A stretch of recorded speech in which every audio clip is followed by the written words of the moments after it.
Hi everyone, today I'm going to show you how to make a simple React app for making a daily meal plan. This is the app, this is what it currently looks like. You can enter the number of calories that you want to consume throughout the day. Let's say you want to make a daily meal plan for 2000 calories. You click the Get Daily Meal Plan and you get 3 meals with their macros, so calories. You get the amount of carbohydrates, fat and protein for all 3 meals, and you get nice 3 cards with an image of your meal with the title, and you get a little preparation time section here and number of servings that the recipe gives you.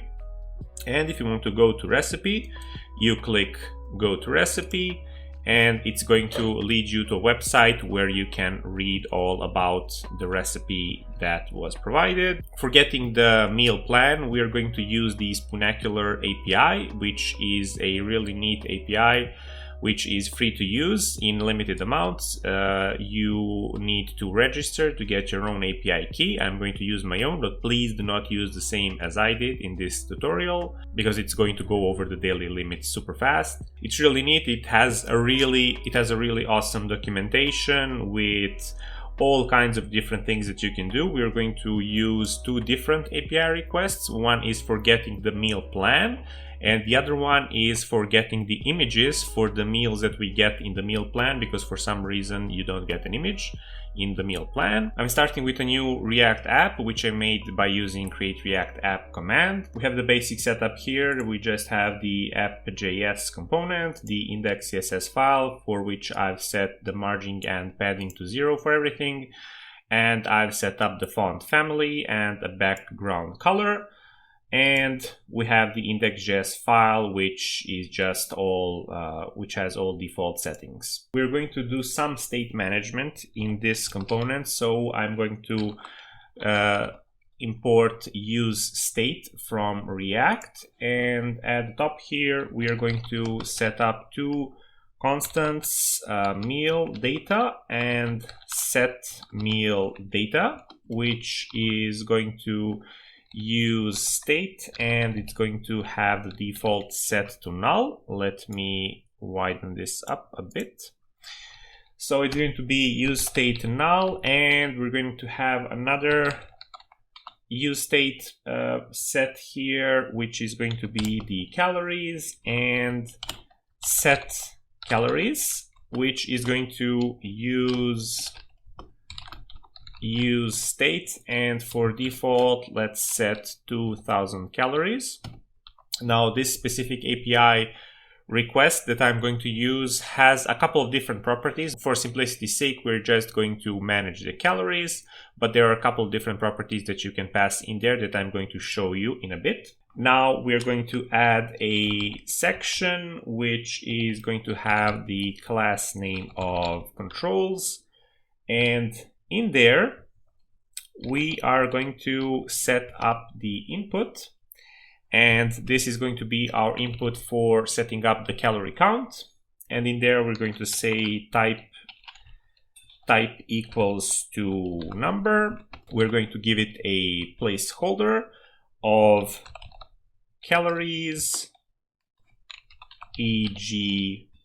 2000, because that's our default calorie count. And we're going to have one function that is going to do something on change, and that is going to be setting up the calorie state. And we're going to give it a function here called handle change. Let's just add the function real quick. So handle change, and we're going to implement it soon. And after that, we're going to set up a button which is going to have a text of get daily meal plan, and the button is going to have an on click event, which is basically going to call our API and fetch the meal data. So we are going to say exactly that. So on click equals get meal data, and meal data is another function that we don't have, so get meal data. And after that, we want to display the list of our meals. So we're going to have 3 different meal cards. So we're going to have another component which is going to be used for that. And that component is the meal list, which we are going to import from meal list. And we don't have that obviously yet, so we are going to make a new file called meallist.js. We're going to set it as a function component, and I'm just going to set this here to meal list. So the meal list is going to go over here. We are going to set that up after we are done with setting up our state. For the handler change, we are going to pass in the event as a parameter, and we're going to say set calories. And for the calories, we're going to say e, which is the event, target.value. And for our on-click event, which is the get meal data, we are going to fetch the meal plans. So we are going to call fetch, and as a parameter, we are going to pass in the Spoonacular URL. Now this is a long URL, so let me explain what's going on here. Here is the API method that we are going to use. So https API spoonacular.com meal planner generate. After that, all of the Spoonacular API functions require you to pass in as a first parameter. So right after the question mark, you are required to pass in the API key over here. So this is my API key. Like I said, don't use this one. This is just for demonstration purposes. Go register, it's free. It's like 1 minute, it's 1 minute of your time. Go register and you'll get your own API key. And after that, we're going to pass in a couple of different parameters. The first one is the time frame, which equals today. This specific API function accepts 2 different values for this, so day or week. If you set the day, you're just going to get 3 meals for that specific day. For simplicity's sake, I've chosen to set this as day by default. And for the target calories, we are passing in the calories. That is our state property over here. Depending on what we set in our input for calories, we are going to get a different API request, which is exactly what we want. When we fetch this, we want to say then, and we're going to say response, and with response, we want to say response.json. Then we are going to take the data that we get, and we are going to say set meal data, and we're going to pass in the data. And if something bad happens, we're going to say catch and error. I'm not going to do any sort of handling here. This is just for demonstration purposes. Now, when we click on the button, we should get some data. So let's check if we are indeed doing that by console logging this. So I'm going to open up the console over here. If I go to the console, let's refresh real quick and let's hit get daily meal plan, and indeed we get an object here with meals and with nutrients for the day. So that's great. Now what we want to do is take the data and display it on the page. So we're going to say meal data, and we are going to pass this over to our meal list, which is going to take in the meal data. So if we have some meal data, we are going to show a meal list component, which accepts a prop here, which is a meal list. And inside of the meal list, we're just going to iterate over the results and show them on the page as separate meal components. And meal component is something that we don't have yet. So we are going to use the meal component, which we are going to create right now. So import meal from meal, and we're going to say meal.js, which is going to be another functional component saying meal. We are passing in a prop here, which is the meal list. Now we are going to basically show we're separately going to show all of the nutrients, and we're going to show all of the meals that we get in the meal plan. So as I've shown you previously, we are first going to display all of the nutrients. So let me just separate those over here. So we're going to say const nutrients equals meal list dot nutrients, and this is actually probably better if this was meal data and not meal list. So let's just change that over here, and let's change the prop over here as well. So meal data, because it's the meal data that we are turning into a meal list. So we are picking up nutrients from there, and we are going to return here not a div but a main tag, because this is going to be our main content for the page.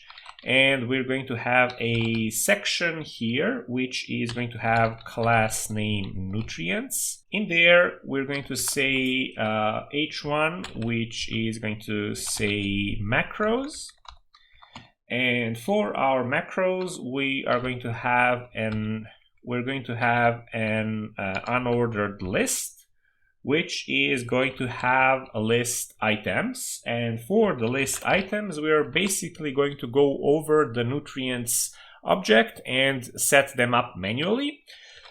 So calories are going to be nutrients.calories, and as you may imagine, this is going to be a similar list item for all the other ones. So here we have carbohydrates, and it's going to be nutrients carbohydrates with lowercase c.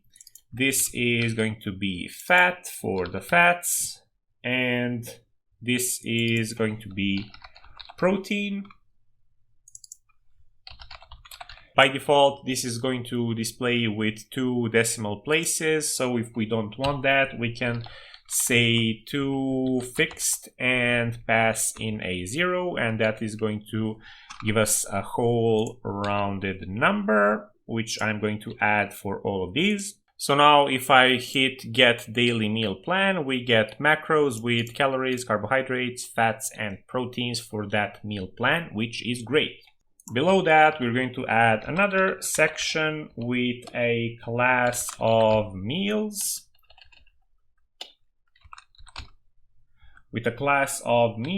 And in there, we are going to go over the meal data. And inside of the meal data, there's the meals object, and we're going to map through it. So we're going to say for each meal, we want to return the meal component with a key of meal.id. And for the meal data, we are going to pass in the meal itself, and we are going to close that tag. And as you can see, we have 3 meals being generated here. Inside of the meal component, we are passing in the meal prop, and we are going to do some state handling over here as well. We're going to use useState and useEffect, which we're going to use for the fetching of the image. Now we're going to set for our useState, we're going to set image URL and set image URL, which is going to be equal to useState, and we're going to pass in the empty string. And for our JSX, we are going to, we're not going to return a div, but an article. And inside of the article, we are going to have an h1 with meal.id. title because we want to display the title. Then we are going to have an image, which is going to have the source of image URL, which is our state property. For alt, we're going to say recipe. Now we still need to set this up. This is, for now, this is just going to display an empty image. And we're going to have another unordered list. And it's going to have two list items, which are going to be preparation time, which is going to equal to meal.ready in minutes. And we're going to add minutes over there. And another list item, which is going to be number of servings. Now, so this is all the data that we are getting from the meal data. And in there, we're going to say meal.servings. We are also going to add a link, which is going to lead us to the recipe. So this is going to be a with href equal to meal.source URL, and it's going to have a text of go to recipe. So now, let me just take, and so you can see we are actually getting all of our data displayed over here, which is great.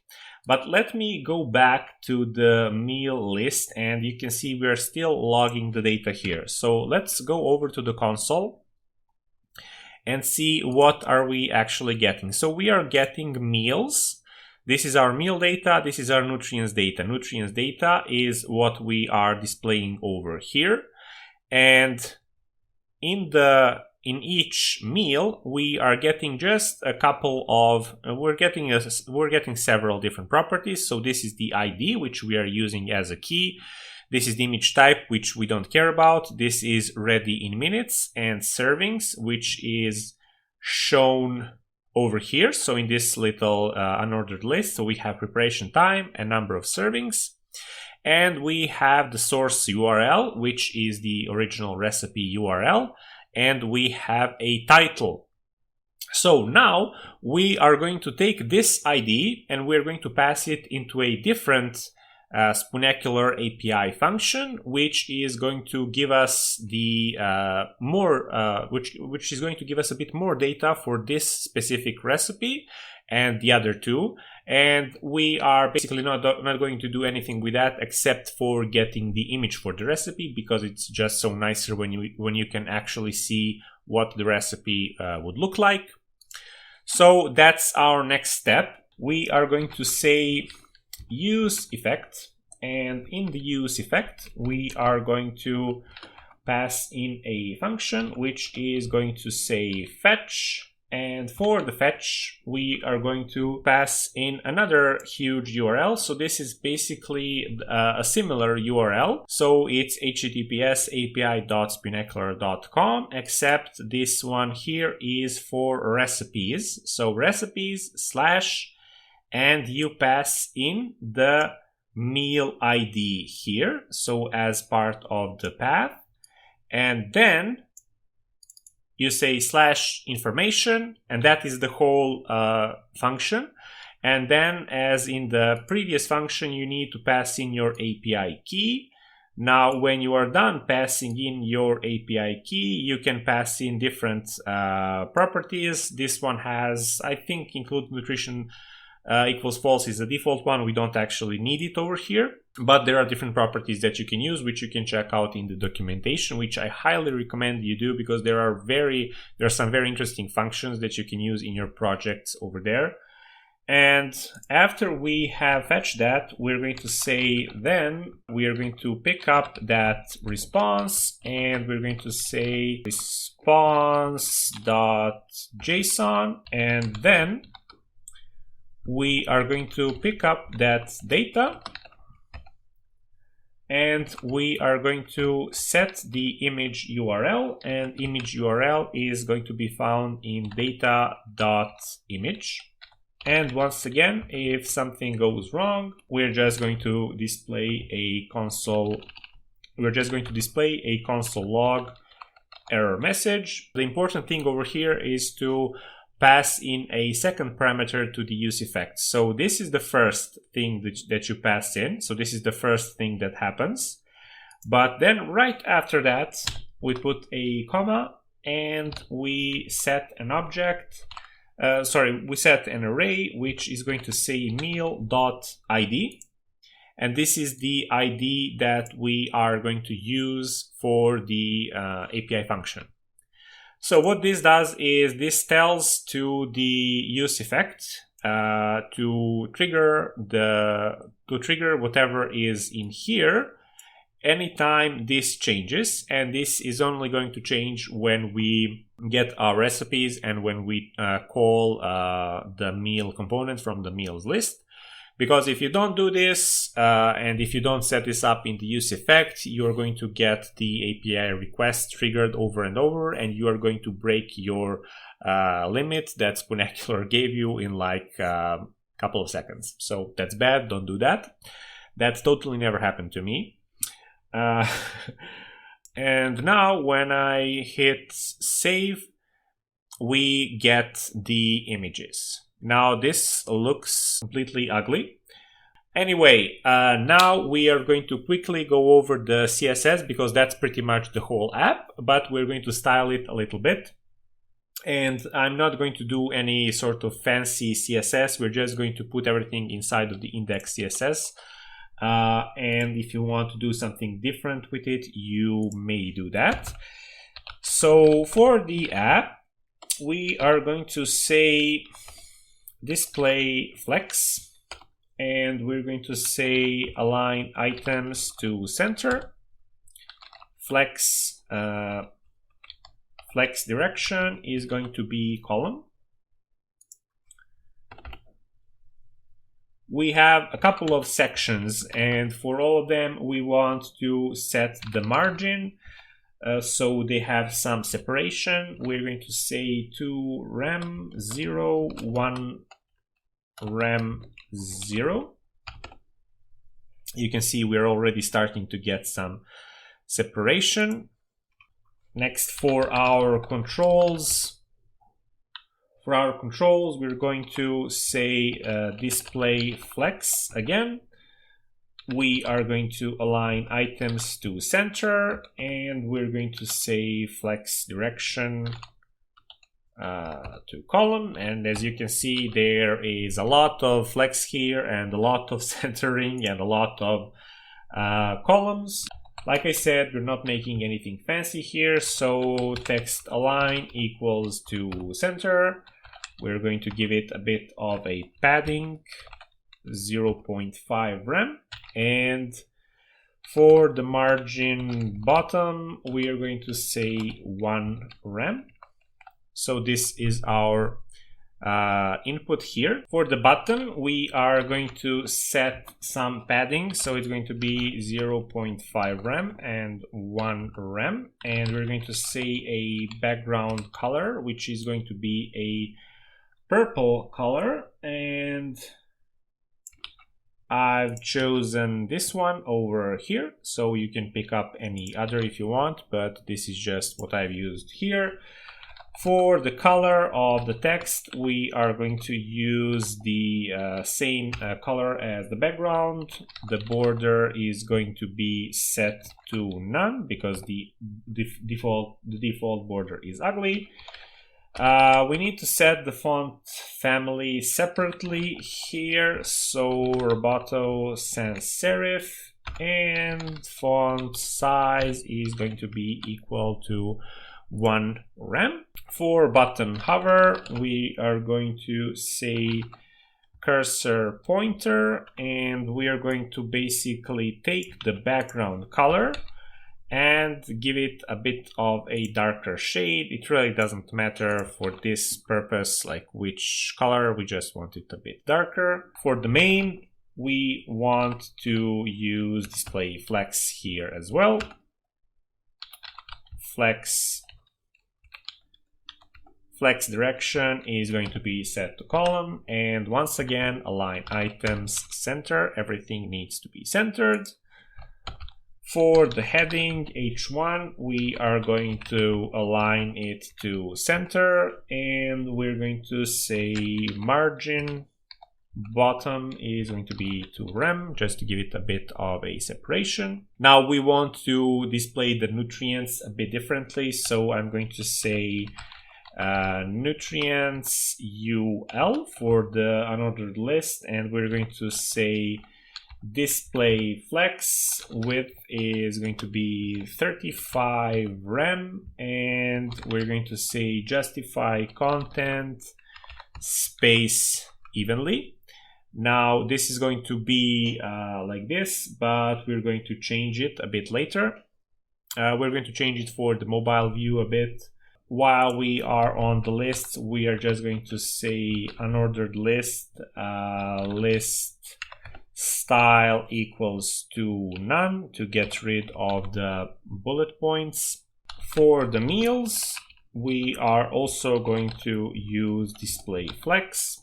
For the image, we are going to say width equals 100% and margin bottom equals 1 rem. Now we are going to justify, we're going to align things properly in the article, which is our meal card. So let's say display flex direction equals to column. Then we're going to have padding. Padding is going to be 2 rem.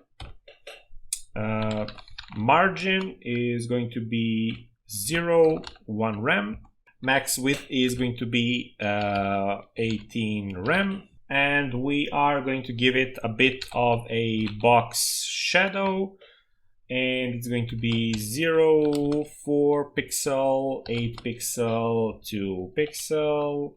And we're going to give it an RGBA color of 77, 77, 77, 0.15, which is a gray color. Next, we are going to set up our instructions. So instructions, and in there we're going to have font size of 0.9 rem, and margin bottom is going to be 1 rem. And for this to work, we actually need to set the class name instructions over here, so it's going to sort itself out. Now for our links, we are going to say text decoration equal to none. Background color is going to be the same purple color that I've used before, and for the text color we're going to use the same white color for, so basically it's going to look the same as our button over here. For the width, we are going to say fit content, and we're going to give it a bit of padding, 0.5 rem and 1 rem. And as you can see, it looks pretty much the way our button does. And for the hover, we are just going to use the same thing that we did for the button. So where is the button hover? We're going to set the cursor to pointer, and we're going to change the background color. So that's great. We're going to just add a couple of media rules to make this presentable for the mobile view. Let's say max width 550 pixels, and we're going to say meals. Meals are going to change their flex direction to column, so they are not in a one, so we don't have all of the 3 cards in the same row. And we are going to align items to center, and our nutrients list is going to have a display flex. It's going to have flex direction column. It's going to have items aligned to center, and it's going to have a width of 100%. So now if I take this and I lower it, we're going to get the mobile view. So let's see what it looks like on the full screen. So let's say if I just click get daily meal plan, I get the recipes, and let's see what it looks like in responsive design. So if I go to iPad, this is what it looks like on the iPad, this is what it looks like on the iPad Pro, and let's see, iPhone X. So yeah, that's all I got for you guys today. Let me know if you like this one. It's a really simple project that you can build and expand upon and include in your portfolio. Let me know if you liked it, and I will see you in the next one.